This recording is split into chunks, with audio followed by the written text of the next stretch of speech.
inna rajulan min dhawil yasari, hakika kuna bwana mmoja katika watu wenye wepesi wa maisha, wasaati, na mwenye wasaa mkubwa. Kana matbu'an mansiban, alikuwa ni mtu mwenye kufatwa sana na watu kwa sababu ya mansibi yalionayo ya mali. Min manasibi dunia, katika sehemu ya hadhi za kidunia. Kwa hivyo anafatwa na watu, wanamuomba kila wakati, ana marafiki wengi kwa sababu ya kitu alichonacho.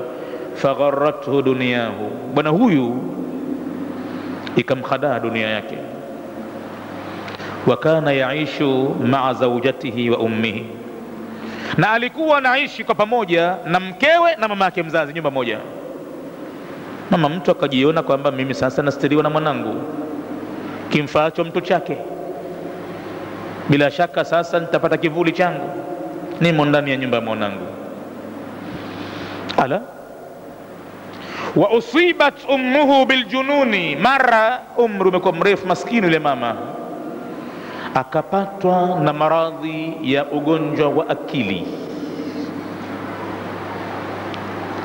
akawa mwendazimu. Fakanat, basi katika ugonjwa ule wa akili akawa huyu mama takumu min al-laili, ananyanyuka kitandani usiku wa manane, watoto wamelala, ndo mgonjwa, hana akili. Anayaona yale anayoyaona kwenye akili yake anamfanya asilale, hapalaliki, anainuka. Akiinuka, watasihu, anapiga makelele makubwa, na anayoyasema hayajulikani, maana ni mambo ya mgonjwa wa akili. Siku moja, faqalat lahu zawjatuhu, mkewe akamwambia mumewe,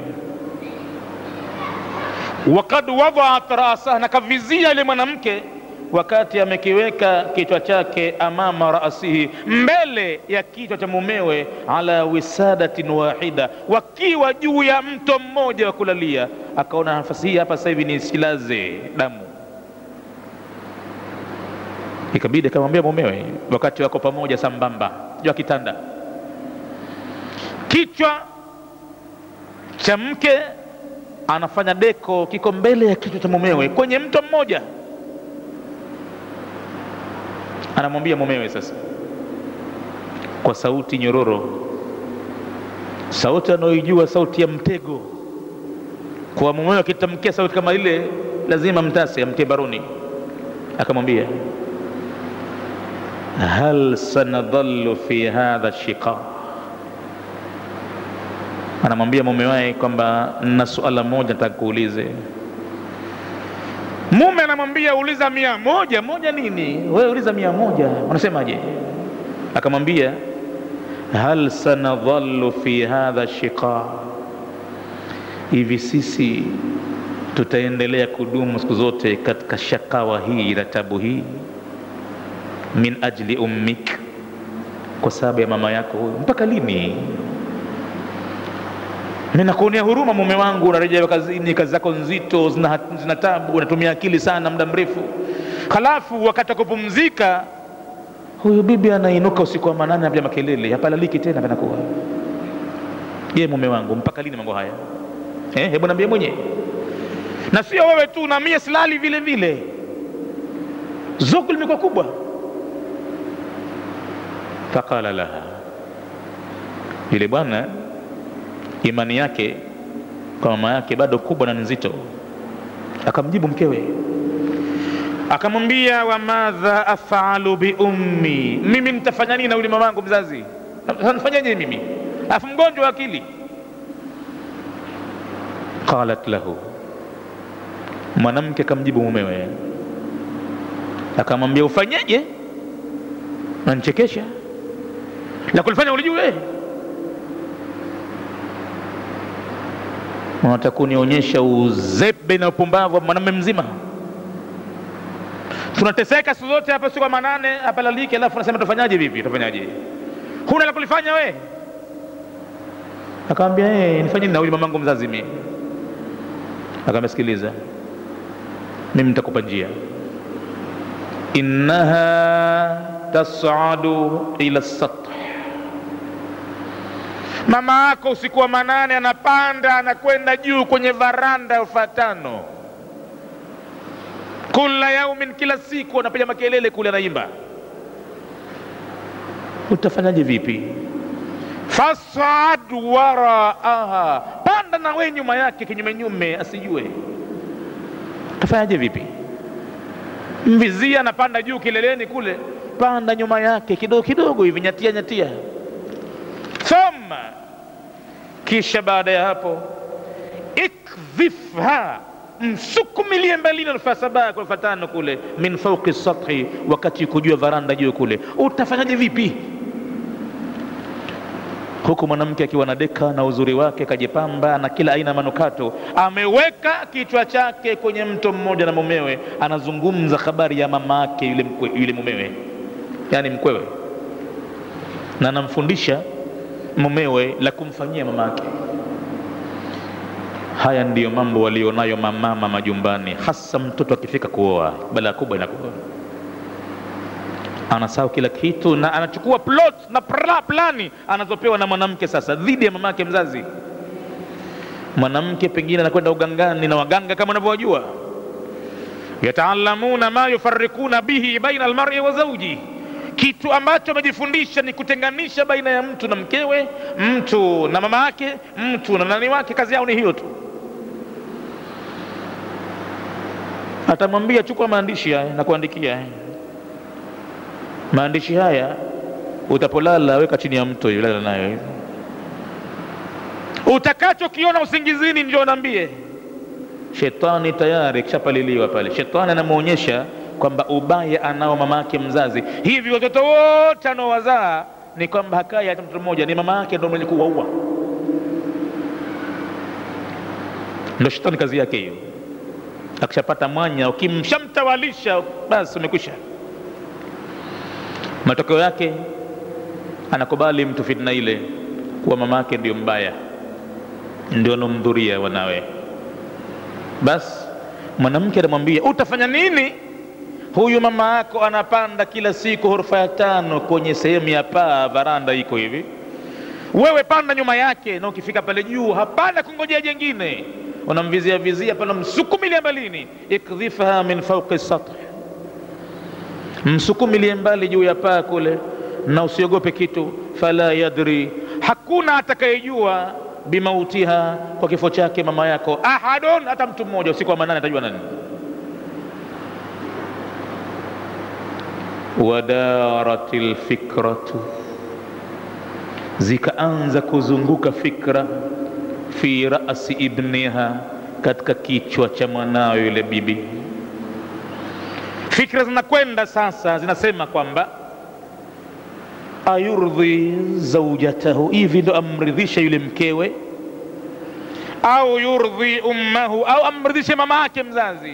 Zinagongana fikra sasa. Ayurdhi ummahu wa yughdhibu zawjatahu, amridhishe mama yake na kumkasirisha mkewe, am yurdhi zawjatahu wa yughdhibu ummahu, au amridhishe mkewe na kumkasirisha mama yake.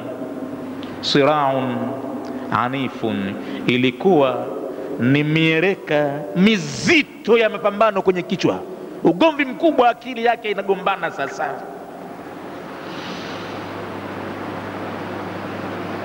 Ugomvi huu ja'alahu yatafallalu min dawamihi, ugomvi ulikuwa unakoroga katika bongo lake, anifatal haraka, kwa namna ya uzito wa mtikisiko, mpaka hawezi kula, hawezi kukoga, hawezi kulala, hapata usingizi. Sasa anafikiria lipi la kufanya katika mawili haya. Wa akhiran, na mwishowe, hadahu shaitanu, akamuongoza shetani, an yuti'a zawja, kwa bora mtii mkewe, wa yukdhifu bil ummi min 'allin, na amsukume mama yake mzazi kutoka juu ghorofa ya 5. Kwa hivyo Hili ndo jambo lilochaguliwa sasa. Maamuzi akawa ni haya. Wasaidatil ummu, mama mtu kufika saa zake usiku wa manane akapanda juu, maskini mgonjwa wa akili. Kaadatiha, kama kawaida yake. Wasaida waraaha, mtoto wake mpenzi ndo huyo huyo mwenyewe akapanda naye nyuma yake. Ni plan aliopewa na mkewe. Wasaida waraaha, akapanda nyuma yake kwa kunyemelea asimsikie. Na matokeo yake baada ya kupanda juu, thumma ramaha, kisha kamrembelea mbalini, min ad-duri al-khamis, katika ghurfa ya 5. Fanazalat, mama mtu kateremka, anakuja wambu wambu. La talwa ala shay'in, hakuna chochote ambacho kitamzuia chini, moja kwa moja mpaka barabarani. Kufika pale kwa hakika mshindo ulikuwa mkubwa, lakini usiku mkubwa manane. Kudata katika ardhi, amekufa mama mtu pale pale, hakuwa na dakika hata moja ya kutweta. Huku mtoto mtu na yule mkeo wamekazana kwamba wana msiba mkubwa, huyu mgonjwa wa akili amepanda varanda na hivi na hivi, kenda kajitupa kule kateleza. Ikabidi msiba mkubwa, watu wamekusanyika, lakini Mwenyezi Mungu amemstiri mja wake, alizikwa siku ile ile. Mazishi ya kuchukua muda. Kifo kilikuwa cha huzuni kubwa, na aliyeonekana zaidi mwenye huzuni ni mke wa yule bwana. Nalia sana, hanyamaziki, analia kwa kwikwi, anafika mpaka karibia kuzimia kwa kulia. Kafiwa na mkwewe. Plan kumbe kaitoa yeye. Na yule mtoto mwanamume maskini, tayari kwenye moyo wake mna vitu vinakwenda vikubwa vigumu sana, lakini ilibidi ashirikiane naye mkewe kwamba tusijitokeze hapa na mpaka tukajulikana kwamba sisi tumefanya hivi. Mazishi yakafanyika na watu wanakuja kuazi, na taazia zenyewe ni taazia za uzushi kabisa, mwanamke anaziendeleza. Wakajipanga kwa ajili ya kuja watu kuwaazi na vyakula, mabusati, maghasia na nini na visomo, kwa sababu mwanamke alikuwa si mtu wa ibada, si mtu wa dini, si mtu wa mwendo mtume. Na mwanamke katekwa, hana hana lolote la kusema, ni kwamba amri anatoa mwenyewe bibi. Walakin awraqa alqadhiya, kuna nyaraka za maamuzi ya Mwenyezi Mungu. Nyaraka hizi aradat ala adilin la yadhlim, ziko katika pahala pa uadilifu, hazidhulumu. Matatil ummu, mama alikufa kwa hakika. Wa yawma tamutul ummu yunadi munadin min qibali llah, na siku anapokufa mama yake mtu hutangaza mtangazaji akiwa katika upande wa Mwenyezi Mungu, ametumwa tangaza hivi. Tangazo linasema matatil lati kunna nukrimuka liajliha, ameshakufa leo yule ambaye sisi tulikuwa tunakukirimu wewe kwa ajili yake yeye. Hayo ulikuwa ukiyapata yote kwa sababu ya mama yako. Je, leo keshakufa yule ambaye matatil lati, amekufa leo bibi ambaye kunna nukrimuka, tulikuwa sisi tunakukirimu wewe liajliha, kwa ajili yake. Sasa fa'amal saliha, jitahidi mwenyewe ufanye mema, ili nukrimuka liajlihi, sisi tuendelee kukukirimu kwa ajili ya wema huo. Lakini ule wema uliokuwa bure ukiupata wewe takrima ni mama yako, sasa hayupo tena. Sasa milango ya riziki sasa imekatika, imefutwa, imefungwa. Sasa itakubidi uhangaike mwenyewe peke yako, mama hayupo. Fanya wema sasa, tuendelee kukukirimu mja liajlihi, kwa ajili ya wema huo. Inna fi samai mamlaka, hakika mbinguni kuna mamlaka kubwa, ufalme mkubwa. Inna fi samai mamlaka, hakika mbinguni kuna mamlaka nyingine. Maktubun ala babiha, kwenye mlango wake imeandikwa maandishi. Maandishi hayo yanasema wanadau almawazina alqista liyaumi alqiyama, na tutaweka mezani ya haki na uadilifu siku ya kiyama. Fala tudhlamu nafsun, wala haitudhulumiwa nafsi yoyote shay'a, kwa lolote. Wa in kana mithqala habatin min khardalin, hata kama chembe aliyoifanya ya amal ni punje ndogo sana ya khardalin, ataina biha, tutaileta amali ile. Wakafaa bina hasibin, na inatosha sisi kuwa ni wenye kuhesabu kila kitu. Seuzi mtu kumsukuma mamake mzazi katika ghorofa ya 5, inatosha sisi kila kitu tunakihesabu, kama ilivyokuja aya hiyo katika sura Al-Anbiya aya nambari 47. Matatil ummu, mama mtu akafariki dunia kwa kusukumwa na mwanawe, kwa kumsikiza mkewe. Wama ahadun ya'lamu man alladhi amataha, kweli kabisa pale mtaani hakujua mtu yoyote, hakujua ni nani ambaye kamuua. Wa sababa wafatiha, wala haikujulikana sababu ya kifo chake. Je, ni ajali kweli kaanguka au kuna kitu makusudi kimefanyika pale? Lakini idha kunna la na'lamu, ikiwa sisi viumbe hatujui, fa inna Allaha ya'lamu, Mwenyezi Mungu anajua. Mshairi anasema la tadhlimanna idha ma kunta muqtadira, usidhulumu pale unapojiona una uwezo. Fadhulmu tarji'u uqubahu ila nadami, dhulma hurejea mwisho wake kwenye majuto. Tanamu ainaka, yanalala macho yako bukheri, kumbe walmadhulumu muntabihun, aliyedhulumiwa yuko macho usiku wa manane. Yad'u alaika, anakuombea dhidi yako maapizo mabaya. Wa ainullahi lam tanami, na jicho la Mwenyezi Mungu halifumbi halilali, wakati wote akisikitika aliyedhulumiwa, Mwenyezi Mungu yupo macho. La ta'khudhuhu sinatun wala nawm, tanamu ainaka walmadhlumu muntabihun yad'u alayka wa ainullahi lam tanami. Na Mtume anasema ittaqi da'wata almadhlum, ogopa dua mwenye kudhulumiwa. Walau kana kafira, hata kama aliyedhulumiwa ni kafiri, fa alayhi kufruhu, ni juu yake mwenyewe kafiri wake. Ittaqi da'wata almadhlum, ogopa dua mwenye kudhulumiwa. Fa innahu laysa bainaha wa baina Allahi hijabun, kwani hakuna baina ya dua hiyo na baina ya Mwenyezi Mungu kizuizi cha kuzuia, inakwenda moja kwa moja. Wa yastakbiluha Allah, anapokea mwenyewe Mwenyezi Mungu kwa hakika, na akipokea anasema Mwenyezi Mungu jalla jalaluhu kumwambia aliyedhulumiwa, wa izzati wa jalali, na apa kwa nguvu zangu zote na utukufu wangu wote, la ansurannaka walau ba'da hinin, mimi nitakunusuru mja wangu japo kwa baadaye kidogo. Hiyo ndiyo hali ilivyo.